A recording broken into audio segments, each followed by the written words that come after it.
Why are you motivated or manipulated by nationalism? Since the age of national sovereignty, nationalism has become the most direct ideological sentiment among the public, particularly when the rulers started to instigate and the nations face attacks and threats. In other words, nationalism can be a political tool by leaders to motivate and manipulate the public by taking advantage of the meaning of nationalism and the public sentiment on it.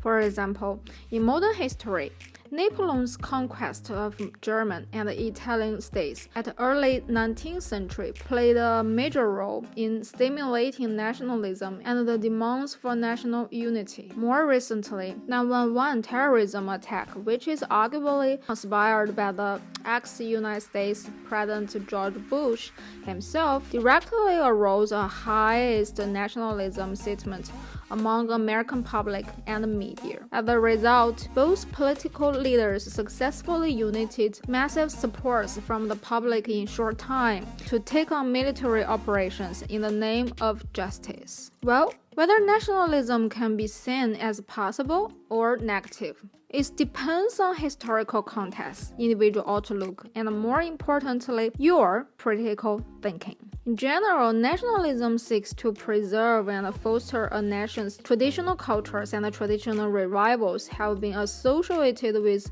nationalist movements. It also encourages pride in national achievements and is closely linked to patriotism. Beyond this, both proponents and opponents make strong arguments on it. For proponents, the calling from possible both authoritative and non-authoritative political leaders, nationalism can provide them a legal and positive moral way to actively participate in current affairs and an opportunity to release their passion, oppression, and hormones.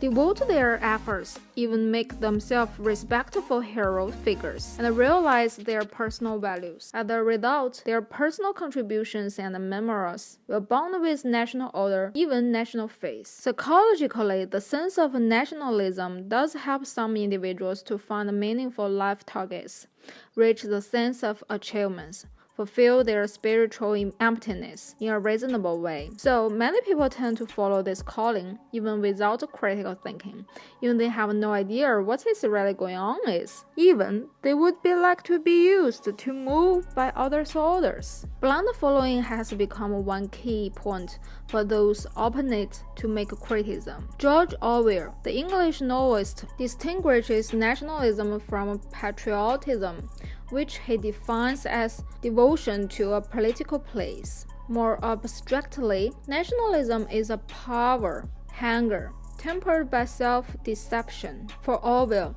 the nationalist is more likely than not dominated by irrational negative impulses. He thought it's important not to confuse nationalism with mere worship of success. The nationalist does not go on principle of simple hanging up with the strongest side. British socialist pacifist Bertrand Russell criticized nationalism for diminishing the individual's capabilities to judge his or her fatherland's foreign policy. Albert Einstein stated that nationalism is an epithelial disease. It is the massless of mankind. Also, opponents have argued for years that it's often unclear what constitutes a nation, or whether a nation is a legitimate unit of political rule. Philosopher Issy Grayling describes a nation as artificial contrasts their boundaries drawn in the blood of lost wars. He argues that there is no country on earth which is not home to more than one different, but usually coexisting culture. Cultural heritage is not the same thing